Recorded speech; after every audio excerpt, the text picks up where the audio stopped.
الكرتونه فيها ايه، وهنشوف المفاجاه اللي انت قاعده هبلنا بيها طول الفيديو. المفاجاه ده هتكون ايه وتكون عباره عن ايه ولا تكون فيها ايه.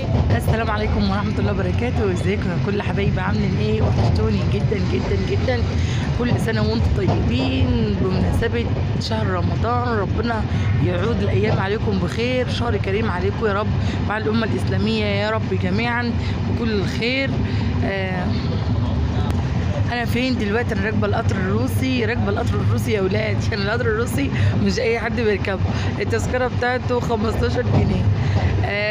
قطر جميل جدا ونظيف. شايفين بقى الحاجه اللي احنا جبناها اهي، جايبه كاراتيه شموسه اللي هو الكاراتيه ايه، لازم اجي من المنصوره اجيبه لي التواك. ودي برده شويه حاجات كده وزواق رمضان وبتاع برده. ودي الكرتونه بقى ايه فيها السحر كله. اما اروح ان شاء الله افرد لكم الشغل كده، وان شاء الله هتتبسطوا بجد بجد، هتتبسطوا من الحاجات اللي انا جايباها. اللي عاوز بقى اكسسوارات، واللي عايز بقى والفرد بقى والحاجات دي، تحفه تحفه تحفه. مفاجاه بمعنى الكلمه للناس اللي بتنتظرني بقالها كتير كتير كتير وبتسال عليا ومفتقداني. انا رجعت لكم، ومش راجعه لكم كده عادي، لا راجعه لكم بحاجات مهمه جدا جدا جدا، وحاجات تبسطكم وهتبهركم اصلا يعني. ان شاء الله ان شاء الله ان شاء الله. هوريكم القطر بقى كده قبل ما اقفل.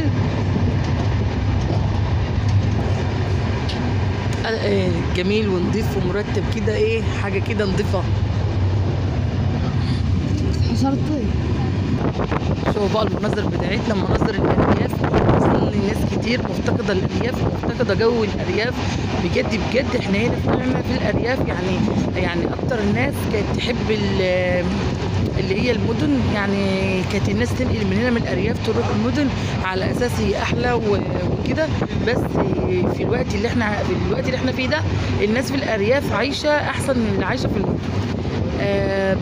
بالنسبه للغلا وبالنسبه للجو وبالنسبه لجمال الطبيعه اللي احنا فيها، احسن من المدن بكتير. هنا ناس بتاكل وعايشه، واللي معاهوش عايش يعني بجد. يعني العيشه هنا حلوه يعني، الحمد لله. اللهم ديم على نعمه يا رب، واحفظها يا رب من الزوال. قلت اما اوريكم بقى كده. دي طبعا احنا طالعين لسه من المنصوره. اللي عارف المنصوره بقى طبعا، كلنا طبعا عشاق المنصوره، وبلدي وافتخر المنصوره. هقفل بقى ان شاء الله كده ونروح. اوريكم برضو كده اللي هو الشغل، ونشوف الباترينا بعد ما كانت فاضيه بقالها شهور. هنشوف الباترينا بعد ما اترصت كده والدنيا، نفرد كل حاجه مع بعض. نروح بس كده نشرب كوبايه شاي، وان شاء الله نفتح الفيديو تاني مع بعض. يا ريت اللي ما اشتركش في القناه يشترك وفعل الجرس، عشان اللي جاي شديد، اللي جاي هيبقى حلو. وهنا رجعنا لكم تاني يا حبايب قلبي بعد ما اتغديت طبعا بقى وارتحت من المشوار.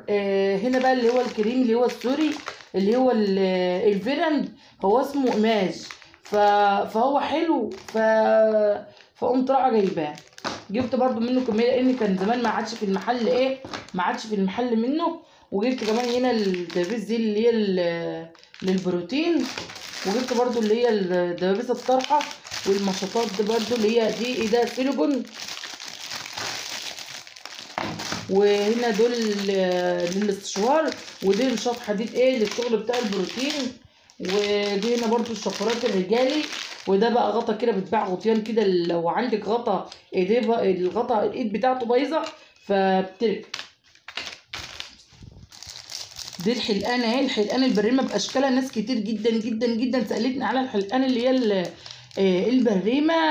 واللي هي برضو الحلقان اللي هو الناس اللي خرمه 3 اخرام في ودنها. فبيبقى يعني ايه متاح هنا ليك ان هم ايه تعملي ال3 ادوار، ان انت تختاري المناسب لل3 ادوار. هنا برضو اشكال تانية اهي، يعني ده شكل ودي شكل.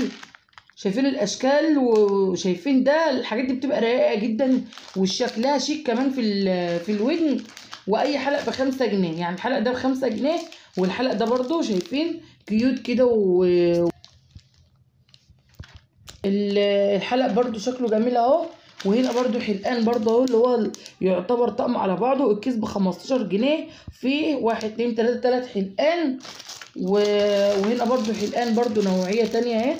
شكلها برضو زي ما انتم شايفين اشكال متنوعه، يعني شايفين الاشكال كل ورقه مختلفه، كل ورقه مختلفه عن الورقه التانية خالص، يعني ايه حاجات تناسب كل الاذواق والاشكال والاعمار كمان. معانا هنا الميداليه اللي هي 5 وخميسة، اللي هي الزرقاء، شكلها برضو جميله وخفيفه جدا، يعني ان هي مش تقيله ولا حاجه.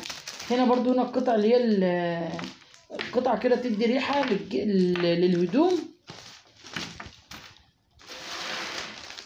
وبرضو معانا برضو الصور هنا خواتم تانية اهي، الخواتم اللي هي في البيضه واللي هي السمر، البيضه والسمر دي بقى ايه، دي كليبسات. ده لسه طبعا الكرتونه ما جبتلكوش سيره الكرتونه، لو الكرتونه هي اللي فيها السحر والجمال بقى. المفاجاه انتظروا المفاجاه اللي في الكرتونه، لسه الكرتونه اهي بصورها لهم يا اسراء. انا عايزاكي بقى تقولي يا اسراء رايك في الموديلات بتاع السنه دي توكه اهي، التوكه اللي هي الكليبس.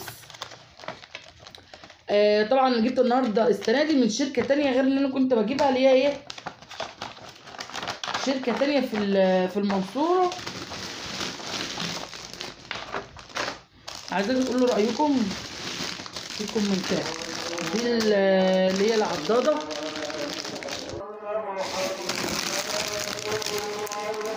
شايفين شكل العضاده، واسعارهم بجد حلو بشكل الكليبس اهو. وكمان شكل الكليبس التاني برضو نوع تاني. انا بحب اشكل في الكليبسات لان شايفين كليبس ومعاه بنس، كليبس وبنس، كل الالوان طبعا برضو متاح. ده برضو كليبس شكل تاني، محدش عارف اصلا الموديلات هتنزل السنه دي اي موديلات، اللي هي اي قمشه ما يعني ايه، محدش عارف اصلا نظامها هيبقى اللبس هيبقى ازاي في العيد، خريفي ولا هو على الاغلب هيبقى خريفي ان شاء الله. وهنا برضو ده شكل تاني برضو، الشكل ده بجد عاجبني. انا بحب الحاجات الهاديه الرقيقه، وبحب كمان الالوان الهاديه، ما بحبش الالوان اللي هي الفواتح القوي صراحه، بس هي الاطفال طبعا بتحب الفواتح، يعني الاطفال طبعا مش زينا برضو. ده كليبس، يعني ده كليبس وده كليبس وده كليبس واللي هو ده كليبس برضو، يبقى عندنا 1 2 3 4 انواع كليبس.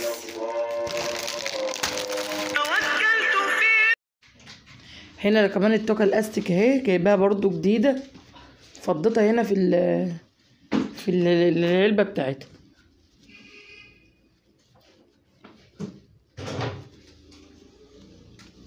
شايفين قمشتها جميله، بتتصبن ولا فيها اي حاجه بتروح ولا حاجه. ومنها بقى طبعا ايه الاسمر برضو بتاعها اهو.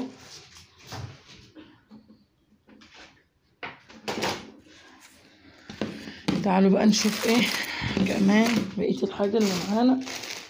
شايفين البندانه دي، شايفين البندانه القمر دي، نطلع برضو ايه منها واحده، طلع لكم 2 رزقكم بس، ده طلع لكم 2، ده طلعنا 4. شايفين دي، شايفين الاستك بقى ده حنين اللي هو ايه ما بيبقاش شديد على شعر البنات ولا على دماغهم لو اطفال، اللي هم اطفال ايه صغيرين. فطبعا كل الالوان اهي برضو. هقول لكم السعر برضو عشان ايه السعر يكون مرتاح يعني ان شاء الله. مش مكتوب على سعر. على العموم اللي هيكلمني ان شاء الله معاه رقم الواتس هيتكلم معايا، هقول له على الاسعار يعني. ده خلينا في الاستيك الاول. ده برضو كمان توكا استيك برضو اهي، دي توكا الاستيك اللي هي في متناول الجميع، سعرها مرتاح ايه مرتاح شويه، يعني سعر اللي هي التوكه دي السعر دي مرتاح، يعني اغلى من دي شويه. فطبعا انا بحب اجيب اللي هو الاسعار كلها، يعني مش بحب اجيب بجيب لان كل واحد وليه امكانيه، فبحب اجيب الغالي وبحب اجيب المتوسط، وكل واحد ياخد اللي هو عايزه. شوفي بقى التوكه القمر دي شكلها برضو جميله ورقيقه.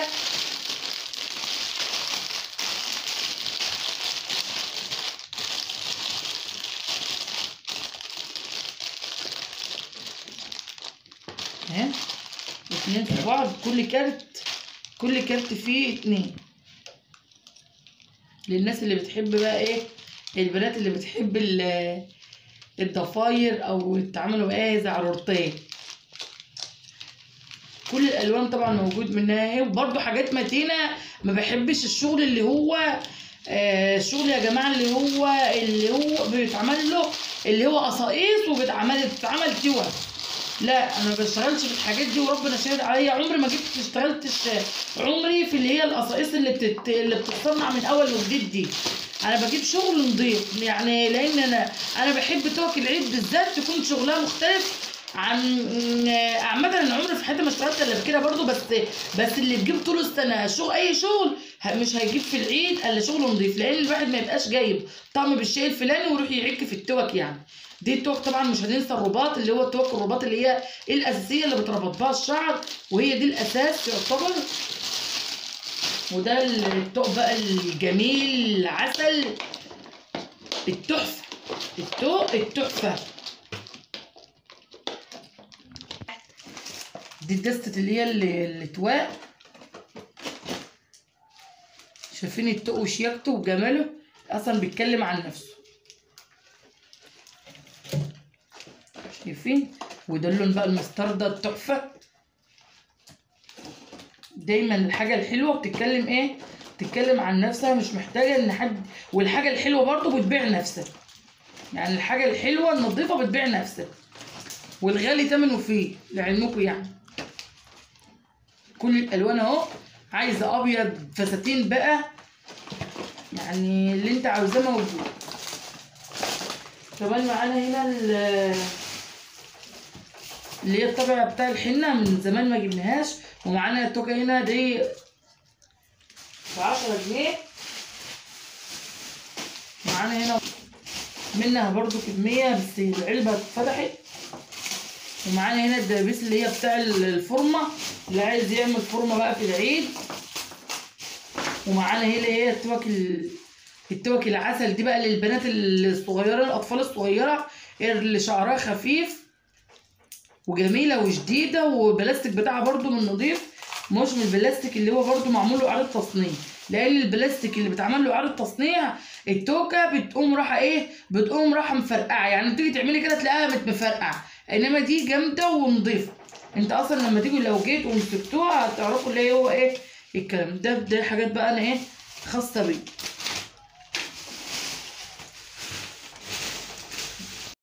وصلنا للكرتونه، واسراء بتفتح الكرتونه نشوف بقى الكرتونه فيها ايه، وهنشوف المفاجاه اللي انت قاعده هبلنا بيها طول الفيديو. المفاجاه ده هتكون ايه، وتكون عباره عن ايه، ولا تكون فيها ايه هو، واللي هنشوفه ولا يحكم. كرتونه جامده.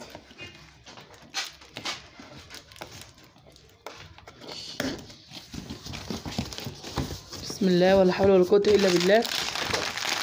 دي شفرات ودي جلافزات. كنت حاطه كيس سبحان الله، ولقيت حاطط لي كمان كيس. وده جل. لا دي كريم فرد اللي هو لمحمد، عشان محمد دلوقتي بقى فاتح محل برضو، فاتح محل حلاقه خاص بيه هو، فهو ايه جاب له النوع ده وقال له ده النوع ده جديد وجميل، هي شغال يعني. وده فرد طبعا، ده جيل الناس الشباب كلها بتسالني على الجيل وصل. وجبته كمان ابيض عشان ما يعكش الفوط، ما يوسخش الفوط وايه وطبعا الناس بتشتكى من الموضوع ده. ده برضو حمام كريم، بس ده مش للبيع، دول خاصين بشغل محمد، بشغل اللي هو الصالون بتاعه. وايه دلوقتي ده الزيت بقى اللي هو للوكس، بعد ازالة الوكس، بعد شغل الوكس. وهنا بقى ايه، ده برضو انواع جل، طلع الجل كله. ده الجل بقى طبعا ده جل مستورد لبناني.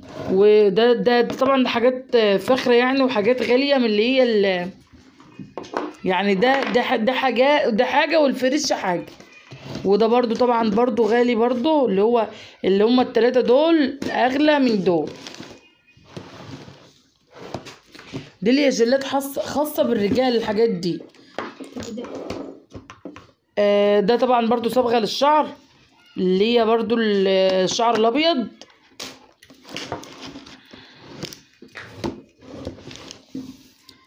هنا بقى وصلنا للحاجات الغاليه بقى اللي هي النظيفه. دي حاجه برضو خاصه بالصالون بتاع محمد، اللي هو شغل الحلاقه الرجالي. ده كله يعتبر خاص بالرجال، شغل الرجال. ده طبعا وكس، ده الوكس اللي هو البارد اللي انا اشتغلت بيه وقلت لكم عليه في الفيديو. افتحي لي كده يا شمس.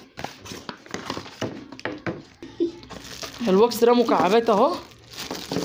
ده بيبقى تحفه في الشغل بجد، تحفه تحفه تحفه، وبجيب نتيجه خرافه فوق الخرافه. واللي طبعا اللي جربه يشهد بكده. ده طبعا صبغات للشعر بدون سحب.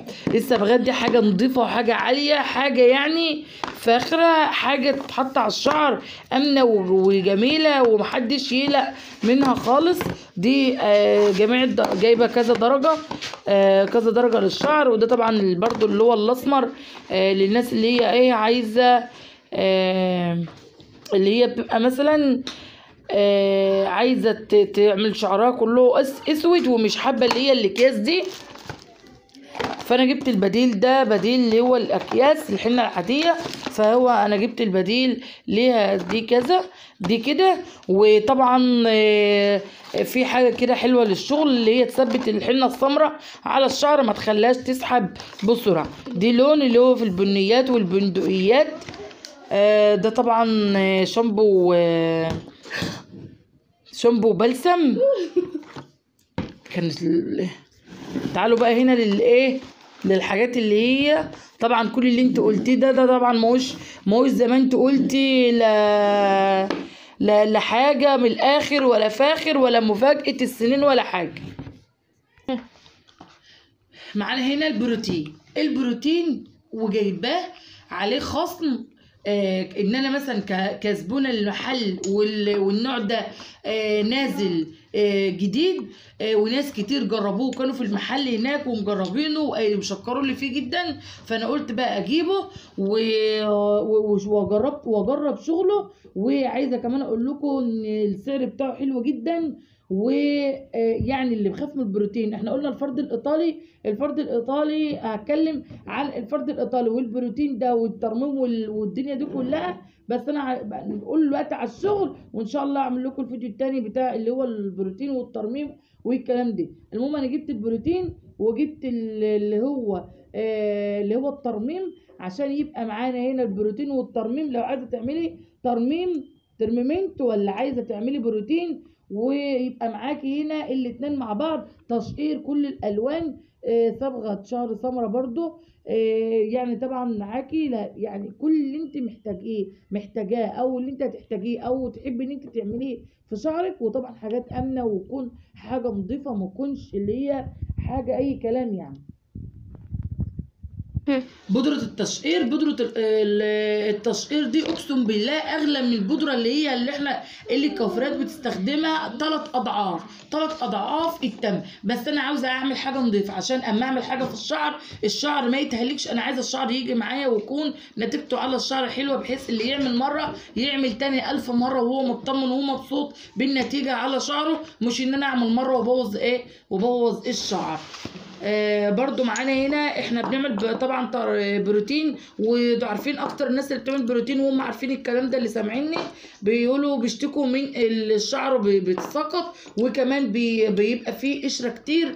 وده طبعا اكتر حاجتين منتشرين في البروتين، ان هو بتقصف، اللي هو الشعر بتقصف وبتساقط وبنلاقي فيه قشره. طيب احنا عايزين نرجع على الثلاث حاجات دول مع شعر يكون ناعم وطري وملمسه حلو ويكون حيوي وقوي.